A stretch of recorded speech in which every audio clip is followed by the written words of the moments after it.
Good afternoon. Just bear with us for 60 seconds while we let people into the webinar.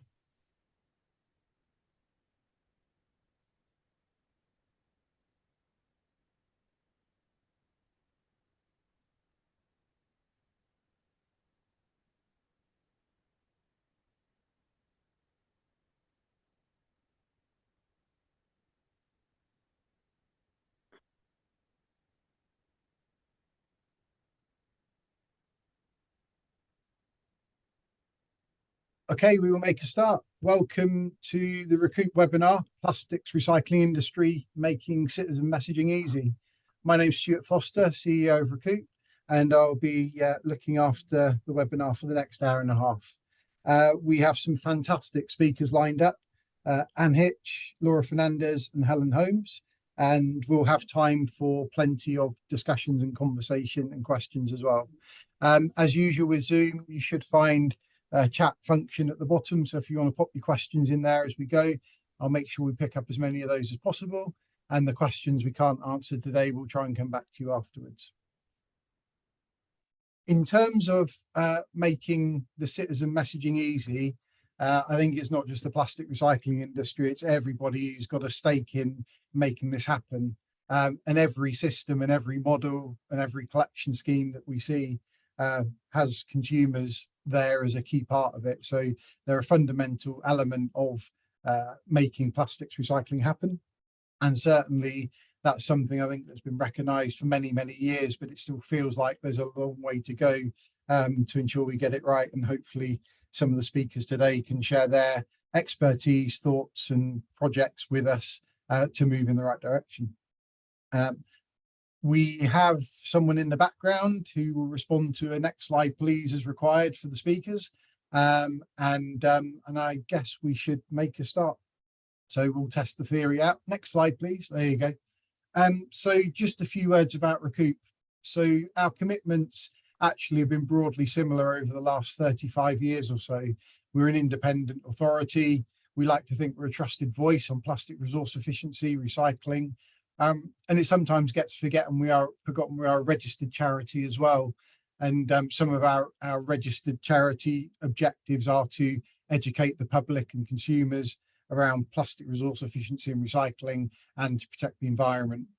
You can see on the screen there some of the commitments that fall under that, including more sustainable use of plastics, increasing plastics recycling, of course, meeting legislative requirements, which, as many of you will know, is no mean feat at the moment. There's a lot of legislation around the UK and the devolved nations and also across Europe and globally. Even this week, the meetings, and next week, the meetings in Canada around the Global Plastic Treaty. So there's a lot going on to keep up with. And ultimately, I think we're all in this for the right reasons, the improved environmental performance. We do try and connect the whole value chain, and our membership comes from all different parts of different sectors who have an interest in this space. And we like to make sure that everything we do is underpinned by the evidence and the knowledge and the science, and try and help others move forward and achieve their aims in this space. So that's where the leading and advertising and advising, the challenging and the educating come in. And I think the challenging is quite important as well. And so certainly today, we'll try and challenge the speakers to try and understand why they're doing the things they're doing, how it's making a difference, and which are the best ways forward. Next slide, please. So our work at Recruit does cover a whole range of different areas, and you'll see citizen insight and education there, alongside all sorts of things from reuse and refill, assessment certifications. We do some LCA work. We do a lot of work around collections, infrastructure, pack recyclability, and that's both in terms of guidance documents, pilot projects, and working with a lot of different consortiums. And one of the key strengths, I think, of work in recent years has been that ability to work together with lots of different key partners to make things happen. Next slide, please. We do bring our network together once a year at the end of September for the Recruit conference. If you've not heard about it before, it really is a day not to be missed. We have lots and lots of delegates. We're aiming for over 400 again this year, and everyone gathers in Peterborough to share the latest knowledge, insights, challenges from across the different sectors and the opportunity is there not just to listen to the panelists and speakers, but actually to network with a lot of other people as well. So please do have a look at that if you haven't seen it already. Next slide. And also as part of that, we have a dinner and awards the night before. So on the 25th of September, we have our award ceremony and informal dinner. Again, if you've not seen that before, there are 3 categories: best plastic product development for recyclability or reuse, best innovation in equipment or technology, and recycled plastic product of the year. So if you're involved in a project or technology or program that fits with any of those, please do consider putting an entry in. We make the entry forms as simple as possible, and actually being connected to a Recoup board really does give kudos to the work that you're doing. So you'll find the details at recoup.org. Next slide, please.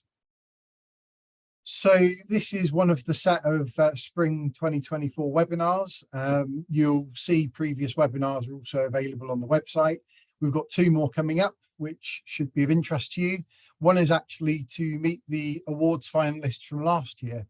Some really, really good technologies and developments in there, and companies who are working towards delivering plastic resource efficiency and recycling. So please do join us for that one on the 30th of April. And then there's the second part of that, talking around the technology awards, and that's on the 9th of May. And again, you'll find all of the details on the website. So I think that's about enough from me. If we could just move on to the next slide. Perfect. So very, very pleased to introduce our first speaker, Anne Hitch. And Anne's going to talk us through the work that she's been doing with Recoup over many years, and her thoughts and ideas and challenges around making citizen messaging easy. Anne, over to you. Thank you, Stuart. Good afternoon, everybody, and thank you, Recoup, for inviting me back. Delighted to be here. So the title we've been given for today's webinar was Plastics Recycling Making Citizen Messaging Easy. This has kind of provided me with an opportunity to reflect on the decade with Recoup and the opportunities I've had to engage with citizens.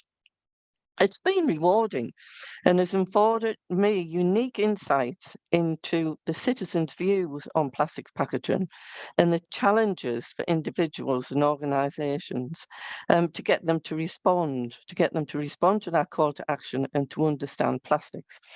I'm also a certified waste manager, and I've got experience and in-depth knowledge in the plastics recycling journey, which I kind of bring to bear on all those communications. Next slide, please. Next. Throughout my presentation today, I'll be referring to some data, some key data, which is available in 4 Recoup reports. I am not going to go through it, just refer to it here and there. So I would recommend that you download these from the Recoup website. They are free. That's the UK Household Plastics Packaging Collection Survey 2023. A best practice guide for UK plastics recycling communications. Again, I'm not going to go into detail. There are 10 top tips in there for anybody doing communications. I would recommend you look at them. And a 2021 and a 2023 guide to UK citizens' plastics recycling behaviours.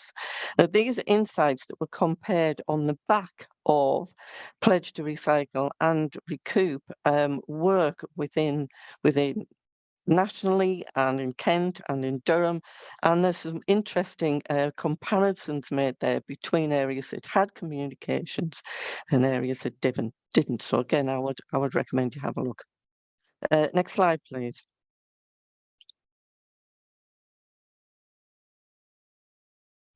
I thought it would be useful to just give us a bit of a look of where actually people are getting their current information from. So where are citizens getting their information at the moment on plastics packaging? So obviously Recoup have the Pledge to Recycle Plastics stream, and it's got a website, and there's communications, and there's education. RAP Recycle Now, which is probably the main source of material for communications content for local authorities via Recycle Now.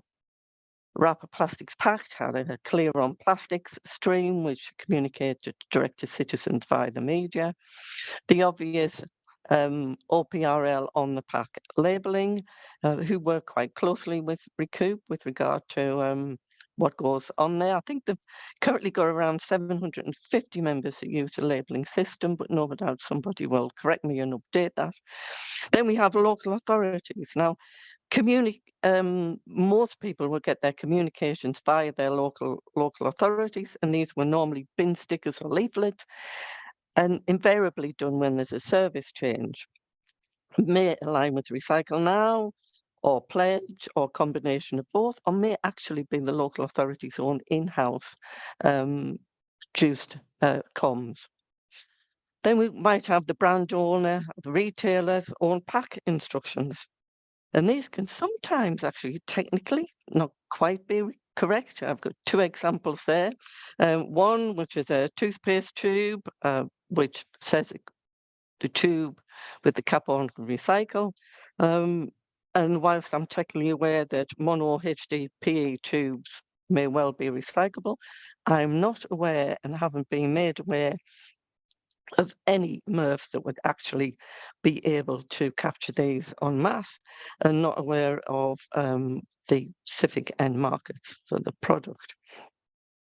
There's another one there, which is a coleslaw tub, which asks for you to keep the film lid on.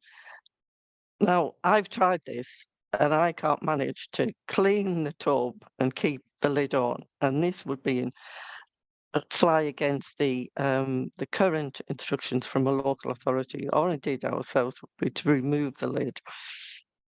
And lastly, national press and media, and there we have also what is probably an anti-plastic message from an NGO, which can negatively influence the attitudes to recycling. Next slide, please, Bex. So we look at plastics against other materials and how plastics as a recycled fares. These are DEFRA figures from 2021, split by material type, which shows that metal is at 76%, paper and cardboard 70.6%, and glass 73.6%. The latest Recoup Household Plastics Packaging Survey 2023 put plastics recycling for all consumer plastic packaging at 42%, bottles 63%, pots, tubs and trays 39%, films and flexibles at 77%. So a huge gap between plastics as a material and other materials. And why is this? Obviously, if plastics packaging came in set sizes, set colours, set shapes, and was limited in their applications, it would be much easier for us to get citizens to respond swiftly. It's fairly obvious what a can is: paper and glass. There is no one-size-fits approach when it comes to plastics packaging. And in the 2023 Insight survey, 60% of citizens said they got their recycling information from their local authority. So that is the main route by where people are getting their communications at the moment. Whilst plastic bottle lids can only be recycled if they are kept on the bottle, only 35% of local authorities claimed in 2023 on the household survey to ask citizens to replace their lids. Next slide, please. So in 2021, Recoup worked with 13 Kent councils to deliver plastics recycling communications direct and indirect in 3 control areas. This work indicated that there was no one clear best-in-class methodology for delivering the communications. It did highlight that social media and digital comms represented the best value for money. However, conversations on Facebook and Twitter, which would come via the local authorities, were not always well received due to the potential to open up a tsunami of plastics pollution and environmental challenging conversations. So the opportunity could not always be capitalised on. The guide itself gives 10 easy wins for anyone running a citizen communications, and they are linked to the technical capabilities of collection, sorting and capture for plastics packaging. Again, I'm not going to run through them. If you can would download from the website, please. Next slide, Bex. So we took all those learnings and a project was developed in Durham. Focus was to simplify the advice with an aim of a common language. And whilst Recoup are proud of the fact that pledge communications are based on the facts of the recycling journey, it was, we felt, important not to get bogged down with the detail.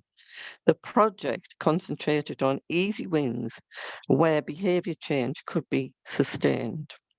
A dedicated website was set up, leaflets distributed, and there was considerable community engagement.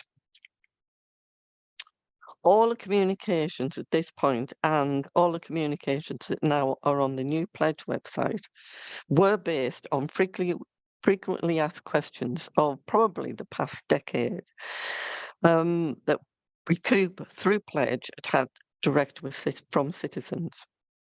All the answers to these questions were reviewed by InkPen, OPRL, BPF, and the Recoup Advisory Group before they went live. Next slide, please. So this ended up being the recommended leaflet, the leaflet that went out in Durham, and we did have to put on there other materials. However, the primary area was spent on plastics, and you can see there that the left-hand side, plastics information is very crisp, very short, and really to the point.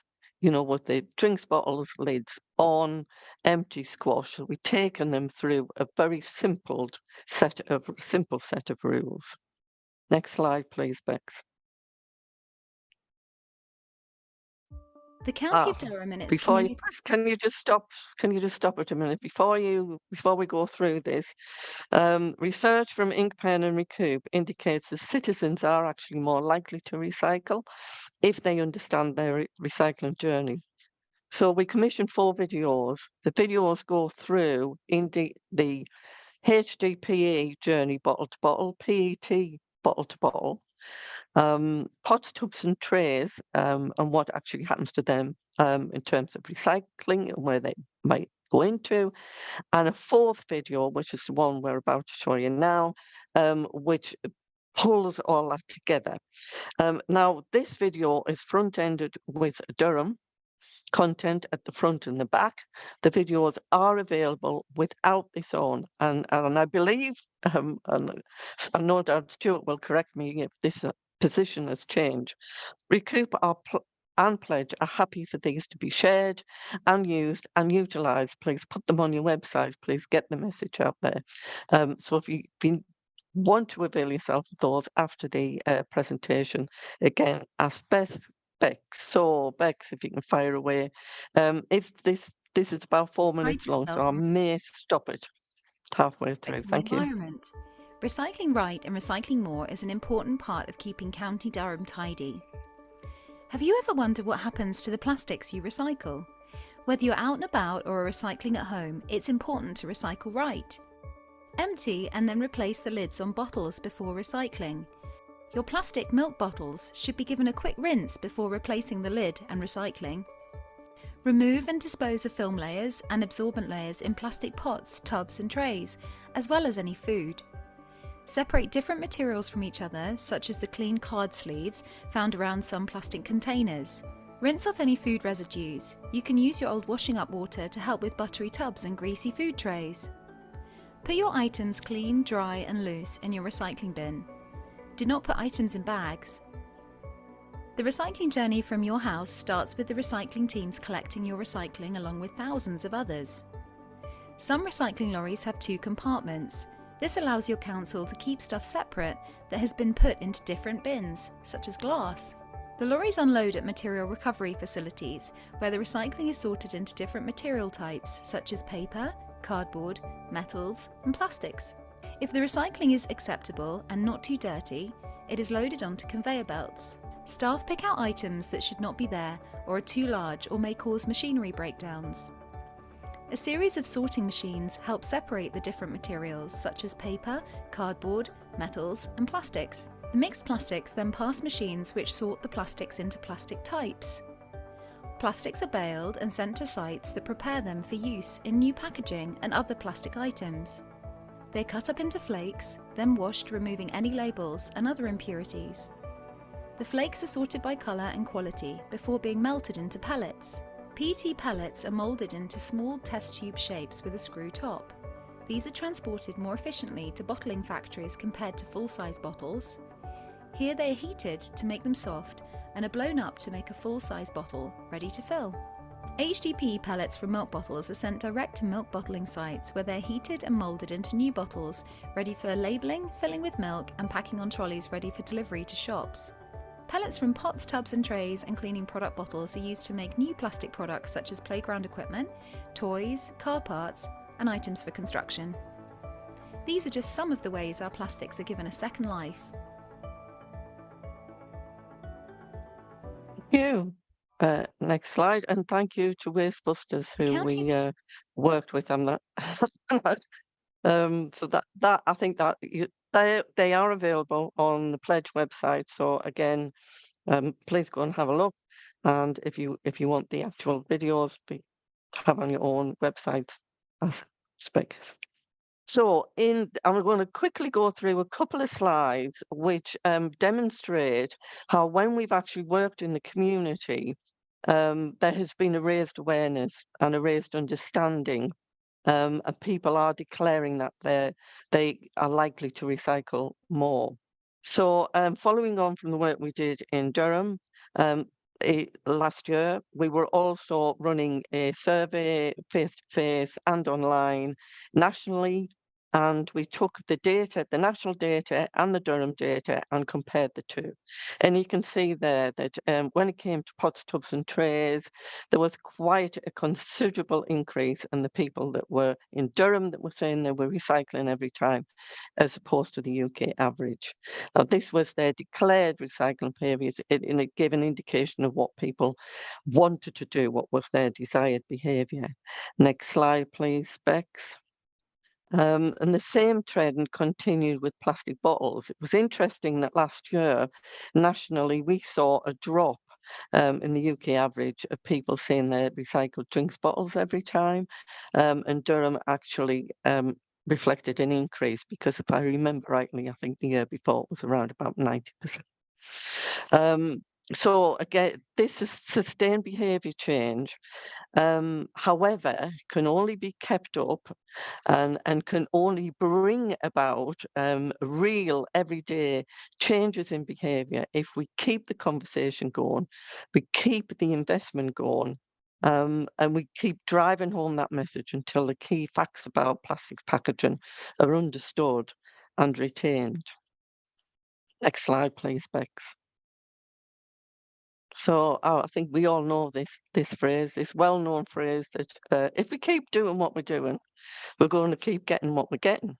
I think somebody added to it at one point and said one definition of insanity is to keep doing the same thing and expect different results. So how can we make it easier, even easier for citizens to not only understand the call to action, but actually believe recycling plastics packaging is worthwhile? And more importantly, for them to be committed to doing it on a daily basis. Next slide, please. Recoup have taken the learnings from Kent and Durham and have a new Pledge to Recycle Plastics website. This is now focused on being a key place where citizens can find the answers to their plastics packaging questions or concerns. Again, we will be delighted if people could host a link to this site. I think Recoup will be over the moon. And the focus is on simple messaging, simple language for, dare I say it, simple recycling. Next slide, please. This particular image was taken from a project that was done about 6 years ago, which was a we had citizens recycling and then videoing themselves when they were recycling and saying why they were doing what they were doing. And one lady was just like, I wish it was so much simpler. I think it's pointlessly difficult. And can't say that I, at times, disagree with that. And I think it's important that when we look at those key players that were on slide 2, we have a common language, a common wording of communications agreed and followed by all those key players. That the target list and non-target lists should match MERV capabilities. This might seem pretty obvious, but often it doesn't. So the list of local authorities, what they can and can't do, matches actually what the MERV can do.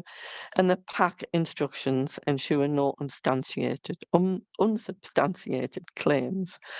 And I think it's fair to say that nothing switches citizens off more than claiming that something is recyclable or recycled. And then they find out that actually it goes to energy from waste. Accurate PAC recycling instructions on the detail, what to do with lids, what to do with film lids, what to do with trigger sprays.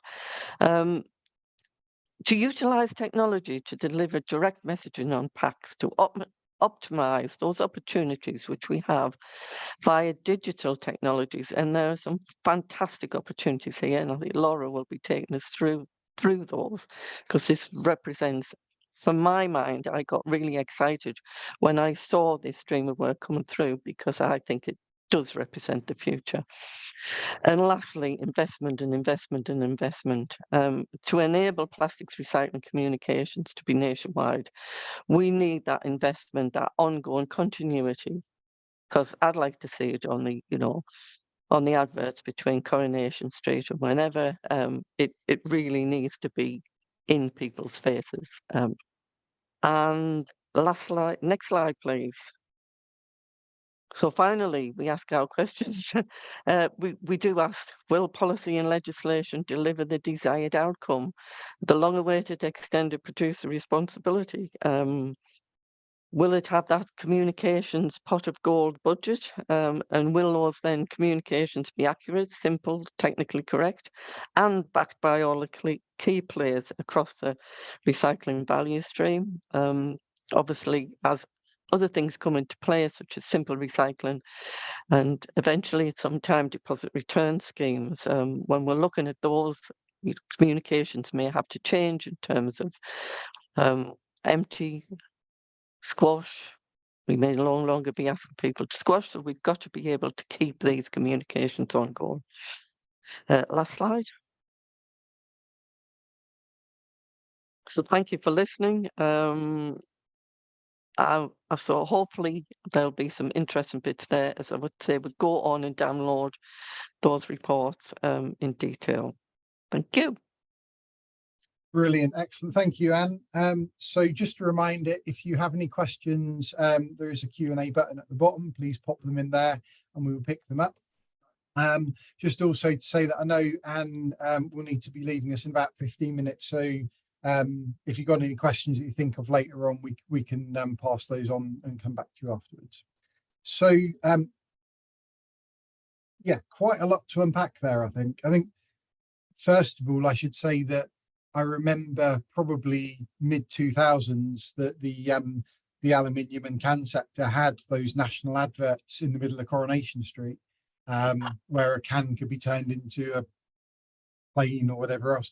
And I think the reason why plastics couldn't do the same thing at the time was because there was too much resistance, because there wasn't enough alignment of schemes across the UK to have one standard message.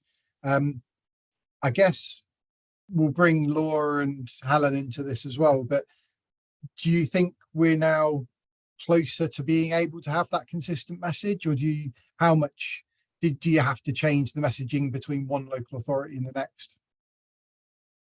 No, when I first when I was first doing the pledge communications, everybody was kind of obsessed with everywhere's different. We've got, national collection of bottles, They shouldn't be different. The instruction for plastic bottles shouldn't be different. You know, it's fairly high, now 80 or close to 90% for pot stubs and trays. But the actual way to prepare them, to take the film lid off, and what you can and can't recycle should be exactly the same. So if you look basically at that leaflet that went out from Durham, other than whether people are still collecting black or not, the rest of it should be kind of national. There shouldn't be anything on there that, you know, a national bottle message, in my opinion, is way overdue for HDPE milk bottles and drinks bottles. Absolutely. And just to say, yes, the shared resources are there. And in answer to a couple of the questions that have popped up, the videos are available. If you go through the Pledge website, you should find everything there. And the slides from today should be shared after the session as well to attendees. So you'll have access to those slides subject to the speakers reconfirming they're happy for them to be sent out. The second element of that then is you mentioned about the work. Sometimes there's that habit of the work is kind of done, the project's finished, and actually there's that need for repeat messaging and message reinforcement. Is that something you're saying needs to be done on an annual basis, or have you got any evidence to show what that might have to look like to keep the behavior change going? Right. So in the decade that I was working on Pledge, 9 times out of 10, the reluctance for people to invest was, where's the tonnage data changes? Where's the evidence that what you communicate then results in an actual tonnage change because of the commerciality? And you can't do one communication on a complex subject like plastics and expect people to understand. I'm working at Durham University at the moment, and you can imagine the place is full of highly intelligent people that I'm talking to. And yet these people are asking me, do I put, by the way, Anne, do I put the tops on my bottles? And why on earth, when I can recycle a plastic bottle here, can I not recycle a coffee cup? It's made from the same material in the same way. Where do I start? Because plastics is so different, so diverse, can come in so many shapes and sizes. And thanks to marketing, we have it in just about every colour and every shape imaginable on the supermarket shelf. And you have got to keep those conversations ongoing, because as people understand a small part of what they need to do with plastics packaging, they come back with another 110 questions. So you must keep it ongoing, and an ongoing. What I would have loved to have been able to do as well, you know, when you go on a website and you are able to then have live questions and answers, you know, it'd be fantastic, wouldn't it, if there was somewhere where people could actually go on. There was a website and people could go on and have technical experts and going, yes, that's what you do. You take your film lid and you can put it in, you can put that at the supermarket, you can do all that content. You cannot relay that in a short leaflet or a bin sticker. It's just too much. Yeah. Okay, we'll have to consider whether Recoup need to apply to the scheme administrator of EPR for a call centre with what I imagine would be 200 people in, because there's so much interest in this space, as you already said. There would be a lot of consumer messages. The basic questions of this can be done by AI, of course. Absolutely. Do I put my lid on my bottle, you know? And Laura, Laura, would you say Ocado customers have an expectation that you yourself will be kind of helping and to educate them, or do you get the sense that they want life to be as simple as possible and just want to be able to put these things in the recycling bin and then forget about it? I think customers expect not just Ocado, but all retailers to make it as simple for them to do the right thing. And that's what we should all aim to do. And we can only do that optimizing packaging to make it as recyclable as possible, and ensuring that we all have the same, a consistent messaging that goes to customers, to citizens. But it needs to be a joint effort across all retailers, across all of the value chain. Absolutely. And then I guess just bringing Helen into the conversation, another element of Anne's presentation was around social media. And I know with budget cuts and restrictions, particularly around local authorities, sometimes there is a habit to turn to social media as a cheap platform to try and share the right messages, but it's not without its issues. But from what you've seen, would you say the positives outweigh the negatives there? In terms of social media, I think it's another minefield, really, that as our research has shown, which I'll go on to in a bit, part of the issue with this is that people are being bombarded from so many different places with different sources of information, and that's what creates the confusion. So really, with Anne on the, one website or one call center where people can find that information, and it is simpler and it is consistent. But I think we need to be a little bit mindful of social media, because our research has certainly shown that can cause more confusion rather than make things easier and more straightforward. Absolutely. And then I guess Anne and we've had so many long conversations around the on the ground activations and that ability to have that face-to-face interaction with people. How much do you put value on that, Anne, as part of a delivery program? And what would you say are the key things you get out of actually standing face-to-face with the consumer? When I was looking back at how many times I've engaged with people, and I was trying to put a quantity and a quality on it, and it blew my mind. I mean, I must have talked to hundreds of thousands of people, from Swansea to Glasgow, and most people come up with the same half a dozen questions and comments, of which when we did the UK plastics, the best practice guide, we based those 10 hot tips on those questions, and all the comms that we then put into pledge were based on those key questions, and they're not that far apart. And probably the most challenging thing and the disappointing thing is they've not really changed over that decade.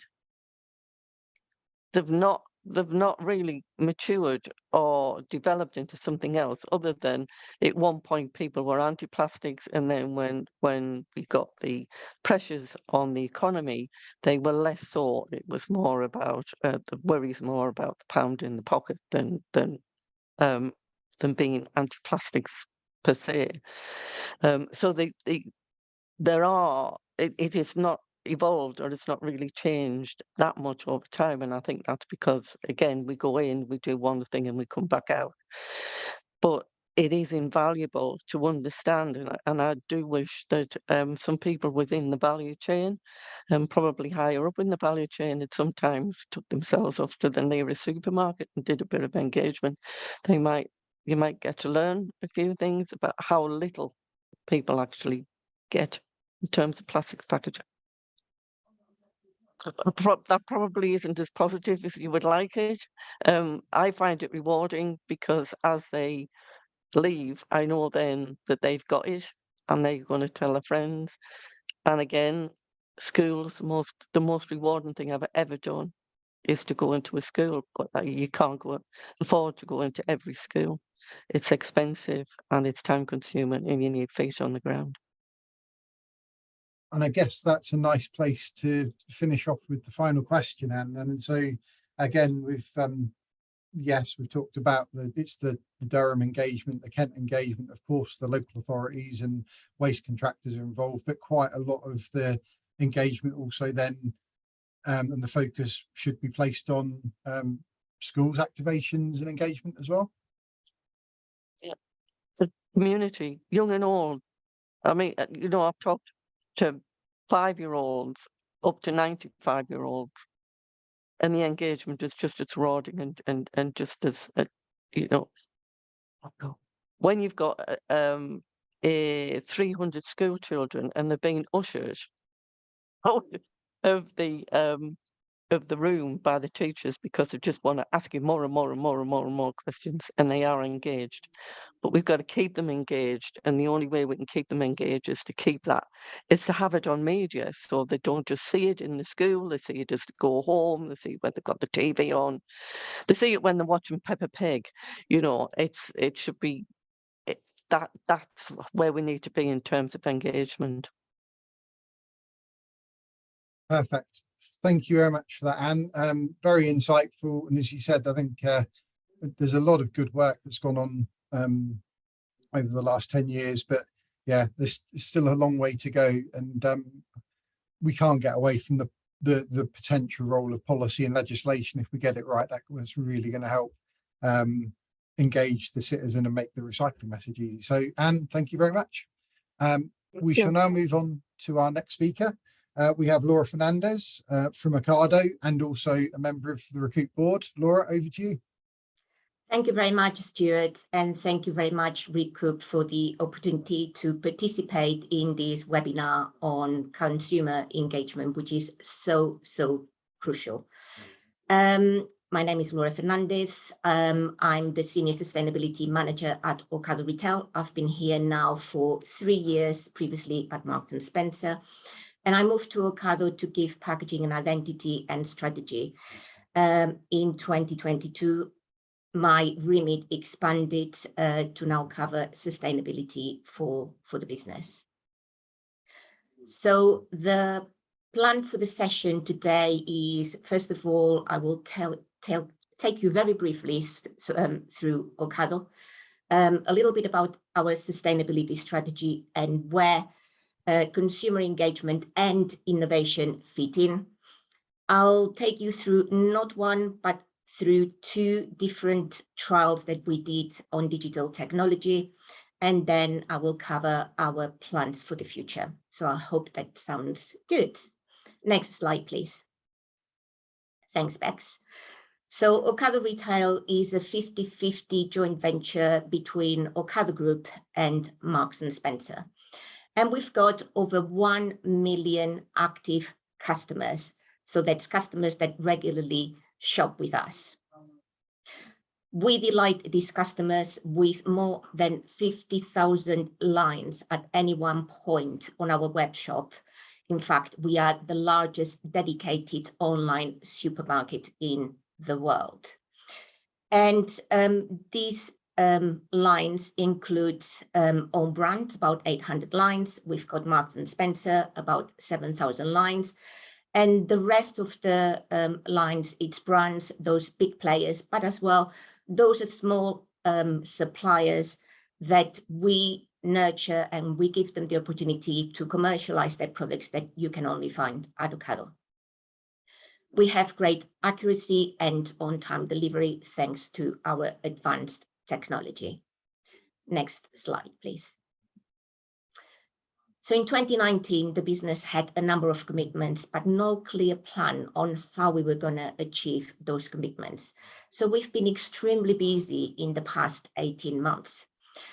Sustainability now is embedded in the business vision to proudly and sustainably deliver joy in every shop. This sustainability strategy under the Planet Together identity not only fulfills our legal obligations, but also ensures the longevity, the resilience and profitability of our business, as well as doing the right thing for the planet, for our customers and for future generations. So I'm just going to take you through these 6 pillars, very top line. So the first one, climate action. We are committed to be net zero by 2040. Sourcing with integrity is a key pillar for us, and we've got the ambition to deliver a food system that benefits people and it works in harmony with nature. We want to help our customers to lead healthy and sustainable lives, whatever their dietary requirements. We focus very much on food waste avoidance, not only in our operations across the supply chain and as well as in customer homes. And we work with key charities to help alleviate food poverty in the communities that we operate. And the last pillar, but not the least one, is packaging, of course, very close to my heart. And we continue optimizing our packaging, always ensure the functionality, protecting and preserving the product, and as well helping us to reduce food waste. And I think it's important to highlight here that online packaging is slightly different, and it gives us different opportunities because we don't have the demands of on shelf presence that in-store packaging would have. We can innovate differently. We can do things differently. We are pretty agile on the delivery of that innovation, and we get feedback from our customers very quickly. And last, future-proofing that goes across of our pillars. And what we are aiming to do here is to make it as easy as possible for our customers to do the right thing. We might have the best strategy possible, but if every actor doesn't play its part, and very importantly, if customers don't do the right thing, it's all, pointless. And we want to drive system change as well through advocacy, innovation, and industry partnerships. Next slide, please, Bex. And a clear example of these partnership and innovation, where it goes together, is our collaboration with Polytag. We joined forces with Polytag in 2022 because we wanted to demonstrate the government that a digital DRS using digital technology could be possible, and as well as a great means to communicate, to engage with customers. So we did the first trial at the end of 2022. And I want to emphasize that that trial was only possible thanks to the close collaboration of Recoup and the rest of the organizations that you can see on the screen. So the aim of that trial was first of all, to demonstrate that we could print serialized QR codes at speed and with accuracy, and how customers would engage with the technology. So how did we do? Next slide, please. We did pretty well. So this image here illustrates the first time that we printed serialized QR codes on Flexo labels. We've printed now more than 15 million labels, and production speeds are hardly impacted. In fact, every time that we do a print run, we keep on tweaking and improving the efficiency.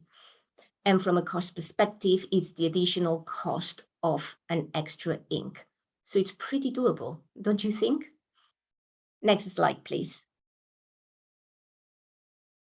And these QR codes are extremely useful because once customers scan the QR code, it will take them directly, instantly, to a landing page with real-time information. And we have got full control of the messaging and the design of that dynamic content.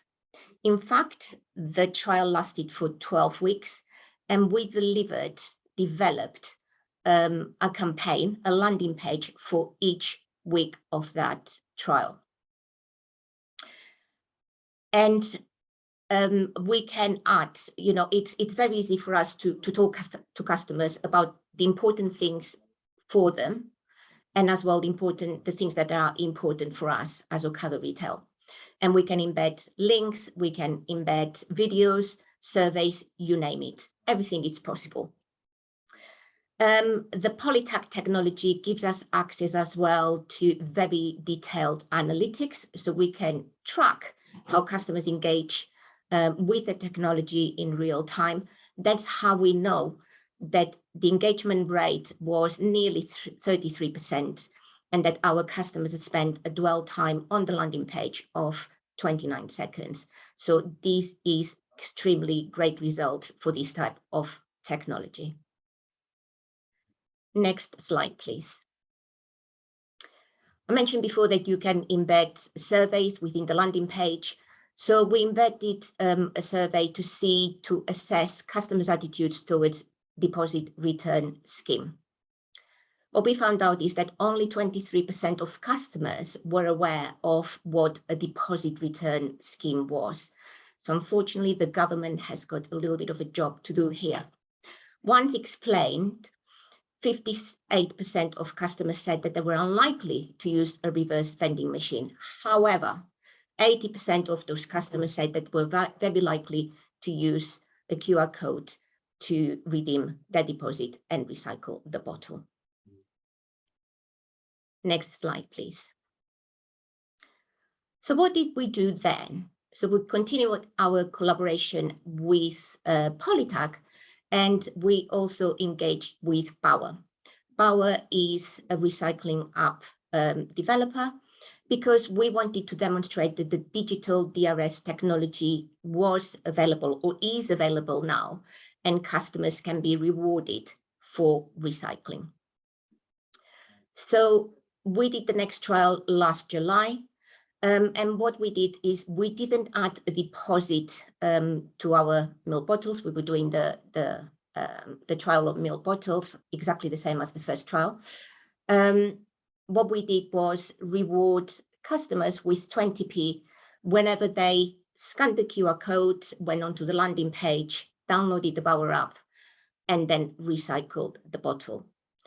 So the trial lasted for the first 20,000 scans.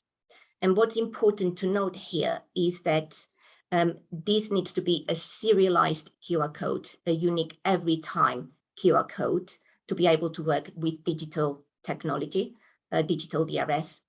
And as well, the Bauer app has got advanced GPS technology that further protects against fraud, which is one of the main concerns of a digital DRS. I've put here the QR code for the report. If you want more details of the trial, it was very, very successful. I'll give you a couple of seconds to scan the QR code so you can download the report.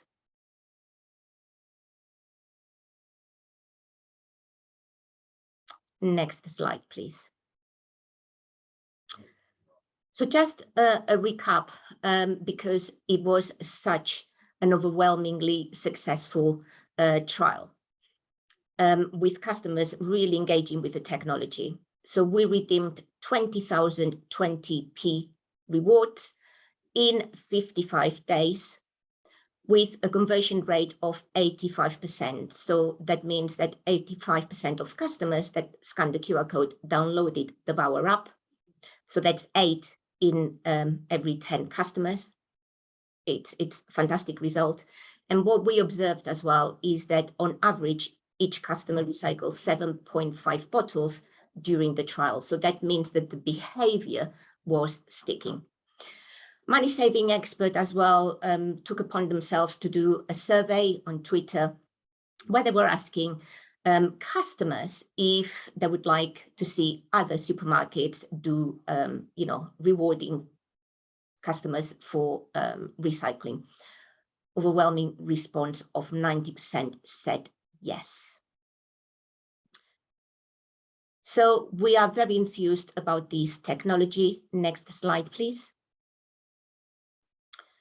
And what we are doing next, we are just continuing scaling the use of QR codes on all of our products. You can see here on the screen the QR code for bananas. We are using this to communicate with customers on the provenance of the bananas, on the benefits of bananas, how to recycle the packaging, etc., etc. So again, if you want to scan the QR code, please do so. We will continue working with Polytag on delivering further innovation on the digital technology, and this way to move forward Ocado Retail as well as the industry to be able to deliver that circular economy that everybody, all of us, are striving for. And that's me. Thank you very much. Thank you, Laura. And obviously there's a lot of hard work that's gone into that project from yourself and the partners. So again, it raises a number of questions and opportunities. I guess your where next is to scale up and expand, but where next after that? Is it something that you've seen starting to get traction across the sector, or is it still Ocado led? No. This is not something that we are doing, as Ocado. This is something, but in fact, what we are asking is more people to come on board. So this digital technology is adopted much widely. We are taking the lead. We are hoping that other retailers, other companies come on board as soon as possible. Okay, I was about to ask that. So in terms of timescales, it looks like you're comfortable that it's proven and it can be rolled out fairly quickly. Yeah, I mean, if we're talking about the digital DRS, that's slightly separate. There's still some challenges on that. And again, we need more and more companies to come on board, to keep on doing more trials, to keep on doing, serialized QR codes on other materials. So we can roll out and keep on developing and improving the technology. Okay. And then some of the audience might be aware that DEFRA have confirmed today that traditional DRS has been pushed back to October 2027 implementation. And it shows some alignment between UK nations. I think some of the listeners today, just in terms of clarification of where traditional DRS and digital DRS differ. Well, traditional DRS customers are required to physically take the empty containers to a reverse vending machine, whilst a digital DRS will enable customers to scan the QR code, a serialized QR code, unique every single time, on the product, redeem the deposit, and then recycle as they are doing currently at curbside. Absolutely. And what we are asking the government is to leave the door open for a digital DRS as a hybrid solution for the scheme. Okay. And I know there is some, particularly in Wales, Welsh government showing a lot of interest in this, and there's ongoing Absolutely different technologies. And yeah, trials. there's different trials going on, slightly different technologies with the same principle. Okay. And I guess something else from your presentation, it's the mention of that reward, and something we're always interested in is what the value of reward is that makes the difference in terms of achieving behavior change. And you mentioned 20p was used for your project. Well, we used purely 20p because it was what Scotland was going to go for. But we've demonstrated that 20p, it really sort of engages customers and drives the behavior to recycle more. I was going to say better as well, more and better. And as well, what I was saying before is the landing page. How we use the landing page is what I was saying about telling customers what's important for them. We know that our customers really care about recycling, is one of their top 3 concerns within sustainability. So how we use that landing page is to tell customers how to recycle more and better. What happens, as Anne was saying before, what happens to the journey of the bottle once it gets recycled, to encourage, to give them confidence in the system and encourage them to keep on recycling. So we've got a great mechanism within this digital technology, not only to deliver a digital DRS, but as well as a great means of communicating with customers. Okay, a few more questions for you. One is, could you say a little more about fraud in DRS? Well, the concerns about DRS is the fraud and repetitive sort of redemption of the deposits. With digital DRS and serialized, I keep on saying, stressing the point of serialized QR codes. It means that when the QR code is scanned, it cannot be scanned again. So that limits the the opportunity for fraud. And with the Barra app, it registers the bin as well. So with the GPS technology, so again, you can't redeem that, you need to recycle the item correctly for you to be able to redeem the deposit. The next question is, can this technology coexist with other tagging systems coming to market without sorting centres needing to have multiple scanners for each scheme? So I guess that's more about innovation alignment for different scheme access. Yeah, and Polytag has different technology as well. They've got an invisible tagging technology. However, it requires a tagging, in at the waste management centres. But it gives us the opportunity to see in real time what happens to our material and how it gets recycled, how much of it gets recycled, and how it goes back into the loop, into that circularity that we all want to achieve. Okay, thank you. Next question, always a good one for digital DRS. How do you validate that the packaging is recycled when done digitally? As I was saying, it needs to be, the GPS technology from the app allows us to identify that item has been registered.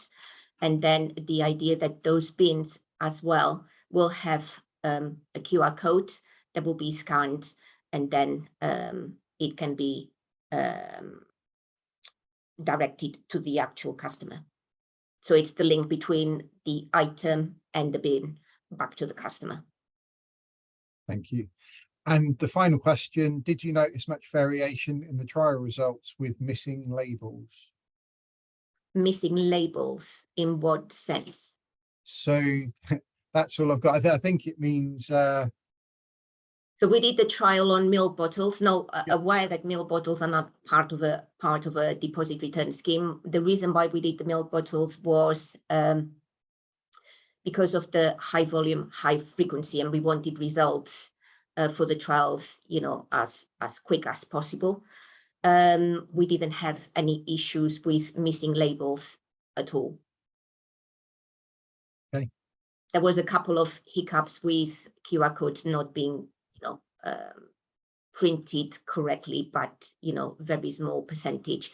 And as I was saying, the more people that come, the more organization, the more companies that come on board, that we can keep on doing more trials and developing further the technology, the better. So we can iron out any, all of these small issues. Perfect. Laura, thank you so much for that. And absolutely, again, there's definitely more opportunities in that space to develop, and we look forward to working with you moving forward. Thank you. Okay. The final speaker we have today is Helen Holmes from the University of Manchester. Helen, over to you.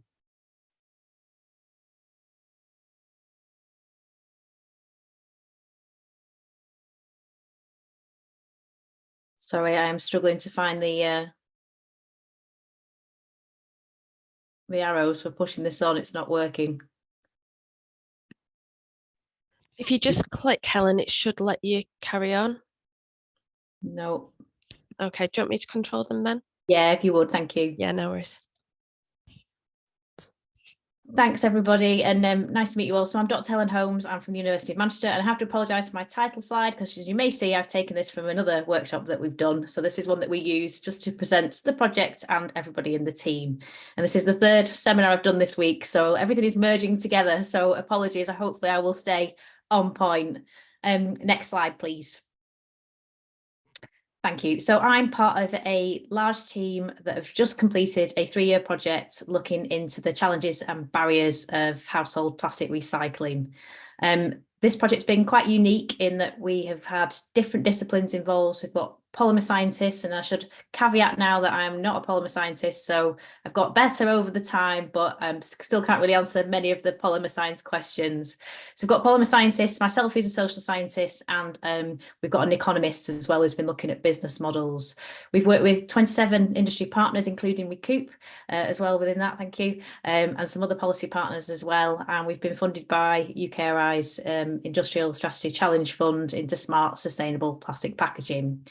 So as you might have sort of gathered from our title, One Bin is an attempt to try to simplify plastic recycling with an aim to improving, moving that plastic into more of a circular economy. Next slide, please. So our approach has been very much focused on revealing or trying to illuminate the best pathways forward for improving plastic recycling and creating that circular materials economy. So as I said, we've got the materials hierarchy work package. We've got the economy and business people looking into suitable business models, and then the social side, which has been looking at what are the barriers and challenges for people, households in particular, on the ground, trying to engage in plastic recycling. So there's lots of commonality here between Anne's presentation in particular and some also into Laura's. So these challenges are across all these spheres, you know, that they can't have just one discipline looking at this. In the past, we've had lots of polymer scientists looking at recycling, but this project's been quite unique in that it's brought all these different disciplines together to try and take a holistic approach. Next slide, please. So the social science aspect of the project has been really focused on the importance of engaging with households. So there's been lots of research done on plastic recycling. There's certainly been quite a lot of surveys, but there's been not much done on a qualitative perspective. So that's really talking to people face to face in quite an in-depth way. And the reason this hasn't been done, and the reason why qualitative research isn't done that much in these sorts of bigger challenges, is because it's time and resource intensive. So it costs a lot of money to do, and it takes a lot of time. So the one thing we were really focused on is trying to move beyond this focus on behaviour change and this idea of right or wrong. And I know that behaviour change is a big thing within waste policy, but currently isn't delivering what it needs to deliver. So we really wanted to look at what's the diversity of practices that households are engaging in that really affects how they can engage with plastic recycling. What are the contexts, right from, you know, the neighbourhood that they live in, to the number of people living in their house, to whether they've got storage capacity.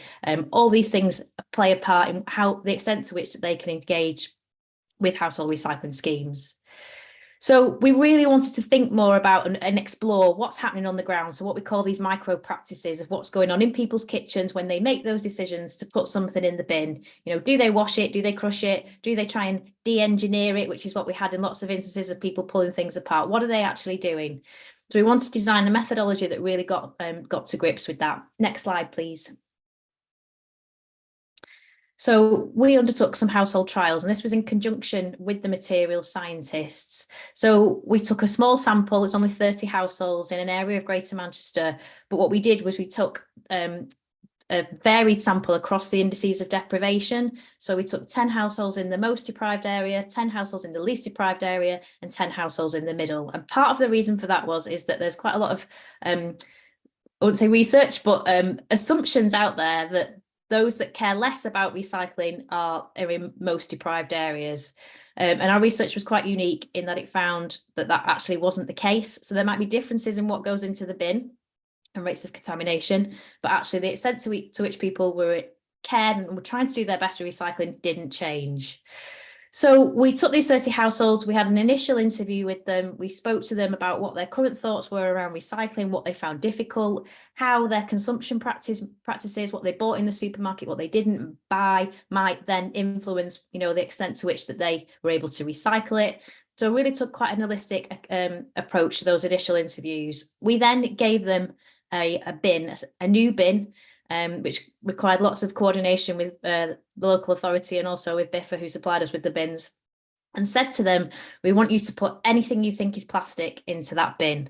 And this was quite deliberately vague, because one of the things we were interested in was to try to work out what people didn't realise was plastic, what they thought was plastic and wasn't plastic, to try and really gauge what was sort of being missed as well. What were people's understandings and perceptions of what was and wasn't plastic? So we gathered all that over 2 weeks. We then went to one of Suez's MRFs to sort through it, which was a delightful couple of days, going through all this waste. And in the end, that 2-week trial with 30 households, there was nearly 6,000 items that we'd sorted and analysed. So we had an FTIR there, which I can't remember what the acronym stands for, to work out what those polymer types were. So we really segregated and categorised all that waste into different packaging types, but also into different polymer types as well. So following that, we then went back to the households and interviewed them again, asking them how they felt the trial had gone, whether it had changed anything that they were doing, answering some of those questions about, is this plastic, is it not plastic? And really trying to follow up on how much that had disrupted their current practices and what they thought about that moving forward.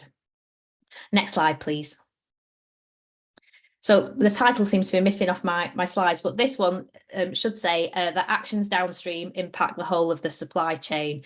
So we have a big policy report, which I can share with you at the end. I've got a QR code for that. But what I wanted to try to do with today's presentation was to take sort of some of the top level findings and how these intersects with communications and messaging for citizens and why that's important. So this idea about actions downstream impacting the whole supply chain was something that came out from the research. So what we found from this in-depth micro sort of look at everything is that households don't dispose of things in the way that they're intended to. So we had all sorts of instances of people pulling like Pringles tubes apart, trying to deconstruct Tetra packs, putting things like if they stored stuff up for flexibles recycling, they'd often put things like crisp packets in bread bags and then tie a knot in that, which we know has implications for whether that can be dealt with further downstream. So all these small, intricate things which we're really quite unaware were happening, and trying to gauge what some of those things were. So part of one of our main sort of best practice call for actions is that we need to have more consideration of what consumers are actually doing with things and the impacts that can have further down the stream, and trying to design a system that can deal with this diversity in the most economical and environmentally friendly way. And these are some quotes on the side in the speech bubbles, but I think that is really important to consider when we're thinking about citizen messaging as well. Next slide, please. And the title for this one, and again, I think we spoke about this already, is that infrastructure needs to be standardized. So all the confusion that we found within the research really stems from these utter complexity across the whole of the system. So as Anne touched on before, we've got all these different local authority rules, but then at the other end, we've got different capacities at the MRFs as well. So some seem to want lids on, lids off, some want things crushed. And that has an impact, obviously, on what we then can tell the consumer. So upstream, that involves standardizing materials and designing for recycling. Obviously, WRAP have done an awful lot of work around that.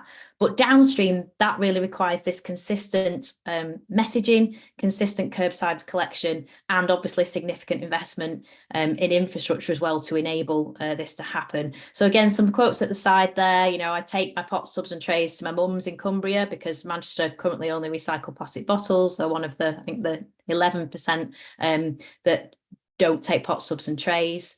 And then in one of the other quotes there, we can see, that TV shows and the influence of different media and messaging, and that has on people. And when a TV show refers to a particular coloured bin and that being for recycling, that doesn't necessarily mean that that's going to be the particular bin for the person watching. Next slide, please. So the title for this one should be that households need simple, consistent messaging. So what we did find is that consumers are trying their best, but they are really, really confused by all of this conflicting messaging. And that comes from multiple different sources.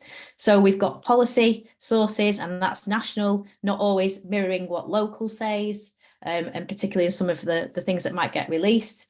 And obviously with the local authorities, that changes depending on where you are. So I think one of the statistics that we came across is that there are 39 different recycling regimes across 391 different local authorities. So it's really complicated. Labelling plays a big part. I know we've touched on that already today. Sometimes the retailer labelling doesn't match what the local authority rules are. And I know there's been moves to try and make that and simplify that. But then it's not just the rules of what can and can't be taken in that area, but it's also how that stuff should be put into the bin. Should it be washed? Should it be crushed? Should the lid be on? And that isn't consistent everywhere. Recycling symbols obviously add to that confusion, even though they are apparently there for the MRFs, not for the consumer, but some consumers go off those recycling symbols. And then thinking more about the media, and we touched on this obviously in one of the questions before, but as I said, you know, TV programs, radio programs, news reports, all also have a part to play in this, because the messaging is often inconsistent within them as well. And then social media, we've talked about this before, and I think this is becoming more prominent too. So just considering the messaging across that. But another thing which I think is really important, and Anne touched on this, is word of mouth. So lots of our participants spoke about, you know, oh, my neighbour says that you do it like this, so I've been doing it like that since then. Or, you know, my mum over in the next area in a different local authority, she does it this way, and she can put pots, tubs and trays in her bin, so I'm putting them in mine.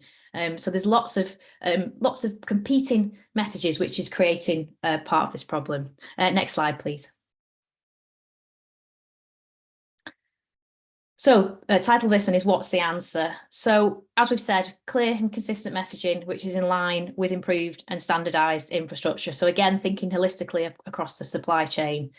But I think importantly, that consistent messaging needs to be across different media. So it's got to be across national, local policy, but also across social media and the media. And just to sort of add that, you know, a big part of my work is thinking about inequalities. And given that we've got apparently 1.7 million households in the UK that don't have access to the internet still, and 2.4 apparently can't perform a basic online task, I think we really need to consider, you know, how we make sure that the messaging that we have can reach these people as well, and is consistent and able to take into account some of that diversity. So while some of these schemes are great where it involves online tools, not everybody may be able to take part in those. So I think we just need to make sure we do address that. We need to take account of this diversity. So that's not just access to the internet, it's language barriers, it's living differences, you know, whether you live in a house or whether you live in a flat, obviously alters some of the rules that you're expected to follow in terms of, you know, where you put your bins or how you put out your waste. And that needs to be considered as well. So we really welcome the simpler recycling scheme that the government's brought in. We do think our policy report may have had a bit of an influence on that, because there is some wording which looks very similar. But it's great to see that come out, and we hope that that gets rolled out as is intended. I do think there might be some challenges in doing so.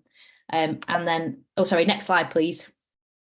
And there we are. That's the QR code for our policy report, if anybody's interested. There's also a materials hierarchy in that's been developed by the polymer scientists that may be of interest to some of the audience. Thank you. Thank you, Helen. You just conjure up images when you mentioned people trying to deconstruct Tetra Paks and get the plastic bit out and put it in the recycling. But yeah, again, I think as with previous presentations, just finding out what people actually do can be eye-opening and help us steer the direction. So I think we start with the last point first, which is absolutely simpler recycling could move us forward. But from what I understand, whilst the impending policy might deal with the types of material collected, it's not going to deal with quite a few of the other inconsistencies that you mentioned. So Manchester, University of Manchester and the team recommending going further, whether it's the bin colours, whether it's the, you know, the messaging nationally has to be consistent, whether it's tops on, tops off, whatever. How far do you want to go? Most definitely, we're recommending that this goes further. I think this is a step in the right direction. Trying to bring in some consistency over what is such a piecemeal and siloed approach at the minute. And, you know, and the history of that's also really interesting, how that came about, you know, and how recycling's become more prominent over the last 20 years. And then we end up with this siloed and piecemeal approach. So yeah, that's one step in the direction.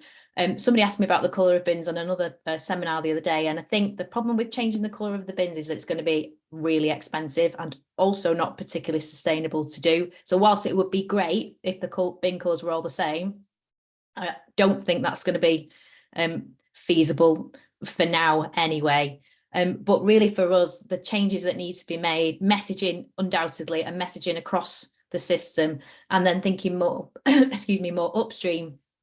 Again, this design for recycling. So if packaging is more simple to begin with, and again, this is going into the polymer science turf, which I don't fully understand, is more simple to begin with. If it's not got the additives, the colorants, etc., and it's much simpler in design, then hopefully this will also be a step towards the right direction to make the design for recycling much more straightforward. Absolutely. Just a reminder to the attendees, if you've got any specific questions, pop them in the Q&A chat and we'll pick them up. Helen, you're also absolutely right. When you follow the route of material through, you then end up at the sorting facility, generally run by waste management companies. Do they have a bigger role to play in this as well? Because a lot of the focus is on the local authority approach. Yeah, I think everybody does. All players in the whole of the supply chain do. I think one of our concerns is that there isn't the investment in the infrastructure, and that is a potential problem. And I know obviously there's funds which are potentially being ring fenced, but we're unsure about where that funding's going. And infrastructure, thinking about GMCA in particular in Greater Manchester would be a massive thing. So there is talk of creating a new facility to be able to manage the pots, tubs and trays, which they currently don't collect. But again, it's on the cards. Whether it happens, who knows? So yeah, policy, national policy in particular, local authorities, manufacturers, retailers, but also the waste management firms as well at the downstream end. Okay, and I guess looping back to one of the questions I asked Laura. So have you done much work on that? You talked about going beyond behaviour change, but in terms of rewards, and not just the value of reward, the kind of types of rewards and what's going to stimulate that behaviour change consumers. Have you done anything around that as part of your projects? Not particularly rewards, and I should sort of flag that the sorts of methods and concepts that we use are different to behaviour change. So while we advocate that the behaviour change is there, we've also had some instances in the project where so nudges are part of behaviour changes, as we probably all know, where some of those nudges haven't worked, but they look like they have when you look at the statistics. So an example is, and again, our work was done in Greater Manchester, so I don't wish to sound like I'm beating them, but in Greater Manchester they reduced the general waste bin size, and the idea with that was that by reducing the general waste bin size, it would nudge people to recycle more. And so their stats would suggest that is the case, that people are recycling more. But actually, when you unpack what's going into the recycling bins, people have taken to hiding things, putting waste in there that they shouldn't. So the volumes have gone up, but actually the recycling hasn't. So I think this is, again, where these approaches, which are much more on the ground, much more in depth, much more qualitative, can get at some of these things where it looks like something's working brilliantly, but actually when you get into that context, it's not. Yeah, I can vouch for that. I probably 15 years ago plus, we were running a trial of reward schemes with I think it was Tesco's actually, and they had these reverse vending units, and we were getting great data. And then when you actually looked at it, some clever person realized if they chopped the milk bottle into 8 pieces, they could get 8 rewards through putting them through one at a time. Oh, if there's a way to break the system, people will find it. There is a wider question, and I think I'll ask you, Helen, first, and then bring Laura in. That we are focusing on recycling and messaging and that behaviour, but we know there's a big movement towards reuse, towards reduction, and that bigger piece. Can you see how the understanding we're building of recycling could be applied as reuse gets going? Because it's not there yet, in particular as a policy driver, but there are growing systems out there, and we're going to have to then get the reuse message across as well. Yeah, and we would always sort of advocate as well that whilst we're talking so much about recycling, recycling really should be the last option, shouldn't it? If we're thinking about the waste hierarchy and the different sort of R pathways, then I think reuse really needs to come first, along with repair as well and repurposing, and then recycling should be the last message. And I think it's quite heartening to see that a lot of the a lot of the MRFs now have those reuse sensors attached to them. So I think there is a shift in this happening. I've no idea, I've not done any work on that aspect of reuse, whether there's much uptake of that or what households and consumers think of them. But I do think that's definitely a step in the right direction. How that sits along with the messages around recycling, I think we need to find a happy medium between them, so that they can sort of work together and that people understand how that hierarchy works. Laura, does that resonate with you as well? Oh, absolutely. I'm just nodding vigorously here. Recycling is the loop of last resort, and we can't get out of the mess that we are in just chucking more material out there. Although it's recycling, we really need to start sort of turning the tap off. We are members of the Refill Coalition. We are hoping, I can't tell you how complex it's been, we are hoping to launch a reuse system in the next couple of months to allow customers to use vessels, reuse those vessels. So how it's going to be working, it's going to be filled at suppliers or co-packers. It's going to come to our system in the normal way as a normal product, delivered to customers' homes, and then the empties will be collected by our drivers, consolidated, and then taken to be washed and put back into the loop. So complex. We've done a lot of research internally with our customers to see what areas they would like to see within reuse, how to best communicate reuse and what the messaging needs to be. And fingers crossed that it's adopted and customers like it. Yeah, okay. And I guess then, so hopefully we'll reach that optimum consumer engagement around the recycling messages. And we just need to be aware that then at the same time, we're going to start to move on reuse messages at a scale as well. And maybe even you can put the litter messaging into that, and whether it all forms part of a bigger picture or whether there need to be different approaches to get the best out of them. Okay.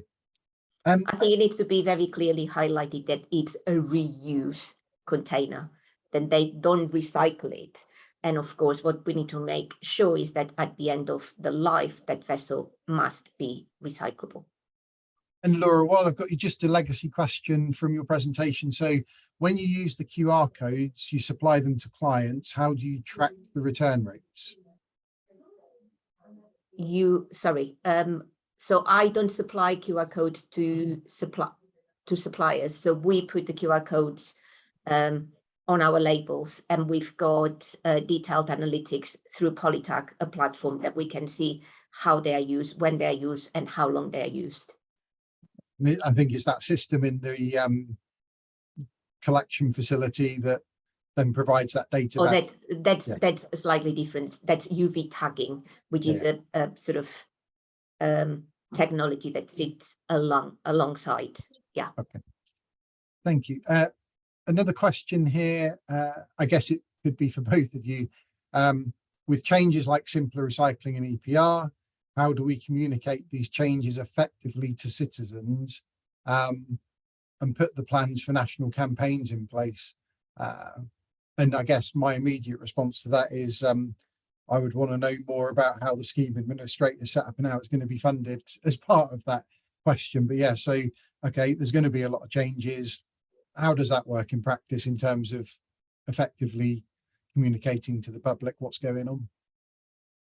I think in an ideal world, it'd be marvelous. We didn't have to communicate anything because it was that simple that people just got it. But I don't think we're going to be in that situation. So again, I think, you know, it needs to be across multiple media for people to be able to engage in different ways, you know, depending on what their own circumstances are. So I think local authorities will have a big part to play in that. But I think, you know, a national campaign, as we talked about before with the adverts in the middle of Coronation Street or Emmerdale would be great, but I think it's got to be consistent and it's got to be diverse. Laura?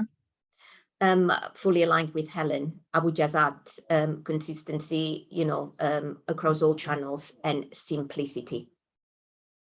Absolutely.